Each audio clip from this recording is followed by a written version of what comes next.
Shalom, selamat pagi buat semua anak-anak ibu, khususnya anak-anak ibu kelas 8. Ibu harap kita semua dalam keadaan sehat dan dalam keadaan yang penuh dengan semangat.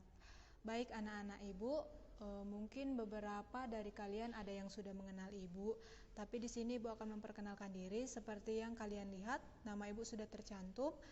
Nama ibu Ria Masinta Saragi. Jadi ibu mengajar pendidikan agama Kristen, khususnya di kelas 8. Jadi semester lalu mungkin kelas 7 ibu tidak masuk, karena ibu masuk di kelas 8. Baik anak-anak ibu semuanya, sebelum kita memulai materi kita pada pagi hari ini, kita mau berdoa dulu. Ibu akan pimpin doanya dari sini, kita semua lipat tangan, kita bersatu di dalam doa. Bapa, kami bersyukur buat pagi hari ini, buat kebaikan Tuhan yang masih boleh kami rasakan. Dan pada pagi hari ini Tuhan, kami mau mendengarkan firman-Mu. Kami akan belajar tentang pendidikan agama Kristen. Kiranya Roh Kudus-Mu yang memampukan kami untuk kami boleh mengerti kebenaran firman Tuhan. Terima kasih Bapa yang baik buat pagi hari ini. Di dalam nama Yesus kami berdoa dan mengucap syukur kepadamu. Amin. Baik anak-anak ibu, kita langsung masuk ke dalam materi kita. Buat anak-anak ibu semua, selamat datang ibu ucapkan kembali. Kalian sudah memasuki kelas 8, artinya sudah naik satu tingkat. Jadi ibu harap kalian harus lebih semangat lagi ya nak ya. Baik, di sini materi kita pada hari ini adalah mengenai hidup beriman. Nah, sebelum anak-anak ibu lebih jauh lagi tentang mempelajari tentang hidup beriman, kita harus mengerti terlebih dahulu apa yang dimaksud dengan iman. Di sini sudah tertulis ya anak-anak ibu. Nah, kata iman dalam bahasa Indonesia berasal dari bahasa Ibrani, yaitu amen, yang artinya keteguhan hati, kekokohan, dan ketetapan hati. Jadi kalau di dalam bahasa Yunani, secara etimologis, iman itu disebut dengan pistis, dalam bahasa Latin disebut dengan fides, dan dalam bahasa Inggris disebut dengan faith. Jadi ada juga di dalam Alkitab, di dalam Ibrani 11 ayat 1 anak-anak ibu bisa kita baca bahwa iman dikatakan adalah dasar dari segala sesuatu yang kita harapkan dan bukti dari segala sesuatu yang tidak kita lihat. Nah, ibu garis bawahi di sini adalah segala sesuatu yang kita harapkan dan bukti dari segala sesuatu yang tidak kita lihat. Jadi artinya anak-anak ibu, kita tidak melihat, kita belum melihat, tetapi kita sudah yakin dan percaya bahwa hal itu akan terjadi. Nah, ini adalah iman yang berpatokan dan berpegang teguh kepada Yesus Kristus. Jadi iman berarti berpegang teguh pada keyakinan yang dimiliki akan suatu hal karena hal itu dapat dipercaya dan diandalkan. Jadi iman itu adalah keyakinan kita, kepercayaan kita kepada sesuatu karena kita percaya itu dapat diandalkan. Jadi siapa yang dapat diandalkan itu? Kita mengacu kepada Tuhan kita Yesus Kristus. Nah, apabila kita percaya dan berpegang teguh pada Yesus dengan segenap hati, maka apa yang Tuhan kehendaki dalam diri kita pasti terjadi. Jadi, berpatokan kepada Yesus Kristus bahwa kita harus percaya apa yang Tuhan kehendaki dalam diri kita itu pasti akan terjadi. Itulah iman, keyakinan, keteguhan hati, kekokohan, apalagi tadi dibilang di sini, ketetapan hati bahwa apa yang belum kita lihat pasti akan terjadi. Dan iman kita ini adalah iman yang menuju kepada Yesus Kristus. Nah, selanjutnya anak-anak ibu, di sini ada ibu buat di sini. Nah, bagaimana beriman? Beriman itu tadi berarti percaya ya, percaya, berpegang teguh kepada Yesus. Beriman berarti percaya kepada hal berikut, yaitu yang pertama bahwa Allah mengatur hidup kita. Jadi kita memiliki kepercayaan bahwa segala sesuatu yang ada di dunia ini, segala sesuatu yang ada di bumi ini sudah diatur oleh Tuhan kita, Tuhan Allah. Nah, itu poin yang pertama. Poin yang kedua, Allah terlibat dalam hidup kita.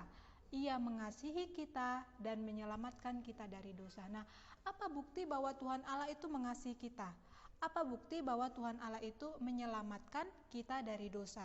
Nah, kalau kita lihat, bukti dari Allah mengasihi kita adalah kalau anak-anak ibu di Yohanes 3 ayat 16. Karena begitu besar kasih Allah sehingga ia mengaruniakan anaknya yang tunggal supaya setiap orang yang percaya tidak binasa melainkan beroleh hidup yang kekal. Jadi anak-anak ibu, bukti bahwa Tuhan mengasihi kita adalah Dia menyelamatkan kita dari dosa melalui karya penebusan Tuhan Yesus di kayu salib. Dia mati, Dia dipukul, Dia dicambuk. Seharusnya kita yang disalibkan, tetapi karena Tuhan sayang kepada kita, Dia mengirimkan putranya Yesus Kristus untuk mati di kayu salib. Untuk apa? Untuk menebus dosa kita. Itu adalah bukti bahwa Allah mengasihi kita sehingga Dia menyelamatkan kita dari dosa. Nah, itu poin yang kedua. Poin yang ketiga adalah Allah memberi upah kepada orang-orang yang sungguh-sungguh mencarinya. Artinya anak-anak ibu, di dalam kehidupan kita, yakin dan percaya, maupun dalam kehidupan suka maupun dalam kehidupan duka, kalau kita benar-benar sungguh-sungguh mencari Tuhan, kita rajin beribadah, kita rajin membaca firman Tuhan, kita rajin ke gereja, ada upah yang Tuhan sediakan. Ya, mungkin Tuhan berikan kita kesehatan, Tuhan berikan kita orang tua yang mau mengasihi kita, Tuhan berikan kita rezeki. Jadi jangan pernah takut kalau kita mau sungguh-sungguh mencari Tuhan, kalau kita mau sungguh-sungguh mendekat dengan Tuhan, Tuhan sudah sediakan semuanya. Pastinya yang terbaik untuk kita. Kenapa? Karena Tuhan tahu apa yang terbaik untuk kita. Nah, itulah yang dikatakan kalau beriman itu adalah percaya akan hal-hal bahwa Allah itu terlibat, bahwa Allah itu mengatur seluruh kehidupan kita, dan Allah itu akan menyediakan upah ketika kita benar-benar sungguh mengasihi dan mencari Dia. Nah, anak-anak ibu, di sini kalau kita lihat mungkin anak-anak ibu pernah baca atau mungkin waktu sekolah minggu atau waktu PA-PA di gereja, ada beberapa tokoh yang bisa kita teladani dalam hal iman. Tokoh-tokoh orang beriman itu sangat banyak, khususnya di dalam nanti kalian baca di Perjanjian Lama ada Nuh. Tetapi ibu mengambil satu contoh tokoh Alkitab orang beriman, itu salah satunya adalah Bapak Abraham. Jadi anak-anak ibu mungkin tidak asing dengan kata Abraham, ya. Jadi di sini ibu mengambil satu contoh.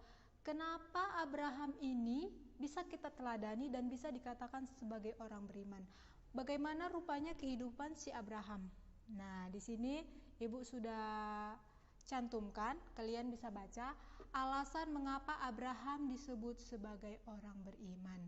Nanti anak-anak ibu di rumah bisa buka Alkitabnya di dalam Kejadian 22 ayat 1 sampai 4. Di situ di mana Abraham ketika akan mengorbankan anaknya Ishak sebagai korban persembahan.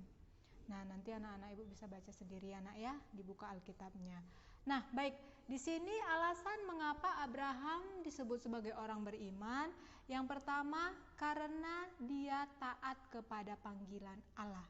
Jadi di dalam Kejadian nanti kalian bisa baca, ketika Tuhan Allah berfirman kepada si Abraham, Abraham, pergilah dari tanahmu ke negeri yang akan kutunjukkan. Jadi si Abraham ini nggak tahu sebenarnya negeri yang dimaksud oleh Tuhan itu negeri apa. Dia tidak melihat gitu. Tetapi karena dia percaya, karena dia mengimani dengan Tuhan, dia tidak berpikir panjang. Dia langsung, oh iya baik Tuhan. Artinya dia taat kepada perintah Tuhan, taat kepada panggilan Allah.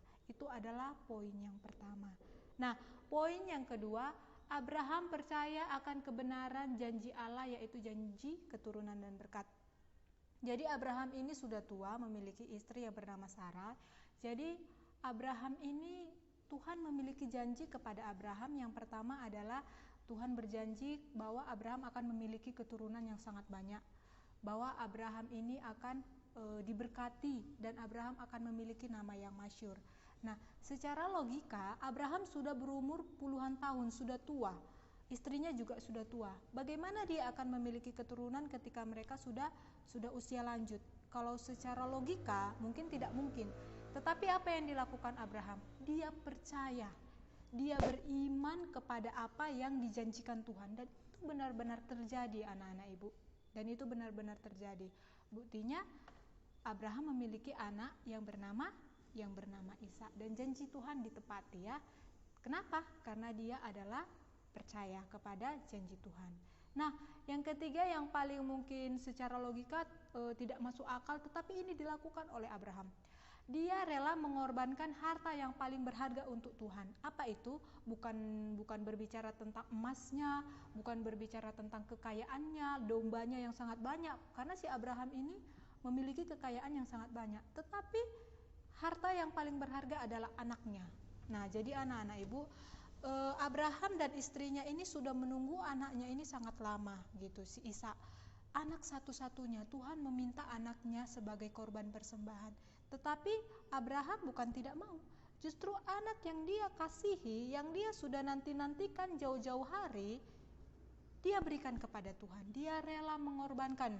Itulah yang tertulis di dalam Kejadian 22 ayat 1-4. Dia naik ke atas gunung, dia memberikan anaknya Ishak sebagai korban persembahan. Nah, anak perjanjian. Nah, dia tidak ada pikir panjang karena itu sudah perintah Tuhan. Kalau secara logika mungkin, apakah kalian mau melakukan itu, mempersembahkan salah satu keluarga? Mungkin kita berat ya nak ya, berat. Tetapi inilah yang patut kita contoh dari seorang tokoh Abraham. Dia rela dan dia mau mengorbankan harta yang paling berharga, yaitu anak yang sangat dia sayangi, anak yang dia nanti-nantikan. Nanti kalian bisa baca di rumah ya nak. Itu adalah salah satu iman yang dapat kita tiru. Makanya kenapa Abraham ini disebut sebagai bapak orang beriman. Karena itu adalah alasannya. Itu yang ketiga. Yang keempat, mempercayakan hidupnya dan masa depannya kepada Allah yang memanggilnya. Nah, itu berhubungan dengan poin yang pertama, taat kepada panggilan Allah. Artinya ketika dia sudah dipanggil, kamu pergi keluar dari tanahmu yang enak itu, menuju ke tanah yang akan kutunjukkan. Dia tidak tahu apakah tanah itu gersang, apakah banyak musuh, apakah banyak orang jahat, apakah di situ ada makanan, dia tidak tahu. Tapi dia mempercayakan hidupnya dan masa depannya kepada Allah yang memanggilnya. Dia tidak ragu, dia langsung pergi, ya kan? Dia langsung pergi sampai Tuhan menunjukkan. Jadi, apakah kita juga seperti itu anak-anak ibu? Nah, apakah kita juga mempercayakan seluruh kehidupan kita kepada Tuhan? Apakah kita mau berdoa? Apakah kita mau membaca firman Tuhan? Nah, di sini kita dapat meniru dan meneladani salah satu contoh di tokoh Alkitab yang disebut sebagai orang beriman, yaitu Bapak Abraham. Nah, jadi ini yang bisa Ibu sampaikan, mulai dari, karena ini masih pertemuan pertama, jadi Ibu tidak memberikan banyak. Jadi anak-anak Ibu, demikian materi kita pada hari ini mengenai hidup beriman. Apa itu iman? Tentang keyakinan kita, keyakinan kepada Yesus Kristus, bagaimana kita hidup beriman, dan bisa kita pelajari salah satu tokoh Alkitab orang beriman. Nah, anak-anak Ibu, di sini ada tugas yang Ibu kasih, yaitu anak-anak Ibu bisa baca, catat materi yang Ibu jelaskan hari ini di buku catatan. Jadi setiap materi yang sudah Ibu jelaskan bisa kalian catat di buku catatan. Jadi kalian harus memiliki 2 buku, ada buku latihan dan juga ada buku catatan. Nah, ini kalian foto dan kalian kumpul nanti di Google Classroom kelas agama. Jadi Ibu tunggu sampai hari Sabtu. Jadi kalau kalian kirim hari Minggu, Ibu anggap tugas kalian sudah tidak ada. Karena ini kan kita masuk hari Selasa, ada beberapa hari lagi untuk ke hari Sabtu. Nah, itu kalian foto lalu kalian kirim ke Google Classroom Ibu. Nah, baik anak-anak Ibu, demikian materi kita pada pagi hari ini. Ibu harap kalian tetap jaga kesehatan, tetap semangat, dan tetap stay at home. Tidak boleh kemana-mana ya. Baik anak-anak Ibu, demikian hari ini. Jadi anak-anak Ibu akan pimpin doanya. Kita bersatu di dalam doa. Tuhan, terima kasih buat materi hari ini, kami sudah selesai belajar. Biar kiranya Engkau Allah yang boleh memberikan kami hikmat, sehingga kami boleh mengerti tentang materi yang sudah diajarkan. Terima kasih Bapa yang baik buat pagi hari ini. Hanya di dalam nama Yesus kami berdoa dan mengucap syukur kepadamu. Amin. Baik, shalom. Tuhan Yesus memberkati.